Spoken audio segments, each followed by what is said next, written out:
చాలా ఆత్మీయంగా, చాలామంది జీవితాలు ఆత్మీయంగా ఆరంభించబడి ముగింపు వచ్చేసరికి అది మహిమగా ఉండట్లేదు. దైవభక్తి నీవు ఆరంభించినప్పుడు ఒక్కసారి ఉంటుంది కదండి, మనం ఏ రోజు ప్రభు నమ్ముకున్నామో గుర్తుంటుంది. నా దగ్గరికి అప్పుడప్పుడు వచ్చానా, నేను యేసయ్య నమ్ముకున్న రోజు ఇది, ప్రార్థన చేయండి. కొందరికి రెండు బర్త్డే ఉంటుంది, ఒక బర్త్డే కాదు, 2 బర్త్డే. ఒకరోజు తల్లి గర్భం నుండి వచ్చారు కనుక ఆ రోజు ఆ బర్త్డే సెలబ్రేట్ చేసుకుంటారు. కొంతమంది నేను ప్రభులోనికి వచ్చాను, ఒక నూతనంగా జన్మించాను, నమ్మి బాప్తిజం పొందాను, ఇది నా 2nd బర్త్డే. స్తోత్రం చెప్పండి గట్టిగా, హల్లెలూయా. వయసు రీత్యా చూస్తే నాకు 40 ఏళ్ళండి పాస్టర్ గారు. వయసు రీత్యా నా తల్లి గర్భం నుండి వచ్చిన ఆ ఏజ్ని చూసుకుంటే 40 ఏళ్ళండి. కానీ ప్రభులోనికి వచ్చిన తర్వాత నా ఏజ్ ఇప్పుడు 10 సంవత్సరాలండి. ఇప్పుడు నాకు 10 ఇయర్స్ బర్త్డే అండి అంటూ ఉంటారు కొంతమంది. మనకు గుర్తుంటుంది మనం ఏ రోజు ప్రభు నమ్ముకున్నాము. ఆ ప్రభును యేసయ్యను నమ్ముకున్న ఆ తొల్లిటి దినాల్లో ఒకసారి మీరు గుర్తుపెట్టుకోండి, జ్ఞాపకం చేసుకోండి.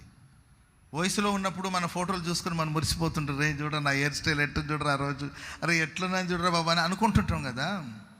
నీవు ప్రభు నమ్ముకున్న ఆ తొల్లిటి దినాల్లో నీవు దేవునితో, దేవుడు నీతో, నువ్వు దేవునితో నడిచిన అనుభవం, దేవుని కోసం నువ్వు సమర్పించుకున్న విధానం, ప్రభుకు నువ్వు ఇచ్చిన మాట, ప్రభు నీతో చేసిన నిబంధన, ఆయన నీతో చేసిన ప్రమాణం, నీవు ఆయనతో చేసిన ప్రమాణం, కన్నీళ్లతో ఆయన పాదాలు కడిగిన విధానం, నీ పాపాలన్నిటినీ ఆయన క్షమించిన విధానం, వాటన్నిటినీ ఎల్లప్పుడూ గుర్తుపెట్టుకుని ప్రియులారా అంతం వరకు మన జీవితం మహిమగా మార్చబడాలి.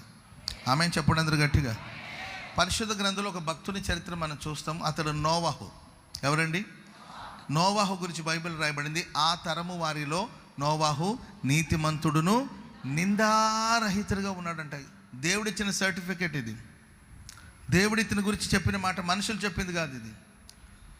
అబ్రహాము నీతిమంతుడు నిందారహితుడు అని చెప్పలా. దేవుడు అబ్రహామా నీవు నా ఎదురు నిందారహితుడుగా ఉండు, అంతేనమ్మా, నువ్వు నిందారహితంగా ఉండాలి అని చెప్పాడు తప్ప నువ్వు అబ్రహాము నిందారహితుడు అని ప్రభు చెప్పలా. కానీ ఈయన గురించి సాక్ష్యం ఇచ్చాడు. బైబిల్లో ఎందరో భక్తులు ఉన్నారు, అబ్రహాము, ఇస్సాకు, యాకోబులు ఎందరో ఉన్నారు. అందరి గురించి వీళ్ళు నిందారహితులు అని చెప్పలేదు. కానీ భక్తుడైన నోవాహు గురించి అంటాడు, ఆ తరము వారిలో, ఆ జనరేషన్లో. ఎలాంటి జనరేషన్ అంటే దారుణమైన, మనం ఈరోజు ఇప్పుడున్న జనరేషన్ చూసి అయ్యో అమ్మో బాబు అంటాం. అమ్మో బాబు అయ్యో ఎందరో ఇట్లా తయారైపోయారు, అసలు దుర్మార్గులు ఇట్లా ఉన్నారేంటి, ఆడపిల్లలు ఏంటి ఇట్లా తయారయ్యారేంటి, మగపిల్లలు ఏంటి ఇట్లా తయారయ్యారేంటి, మందు దాగడం ఏంటి, డ్రగ్స్కి అలవాటు పడడం ఏంటి, చంటి బిడ్డలు పాడైపోవడం ఏంటని ఇప్పుడున్న రోజులను చూసి మనం విస్మయం చెందుతాము, ఆశ్చర్యపోతాం. ఇంతకన్నా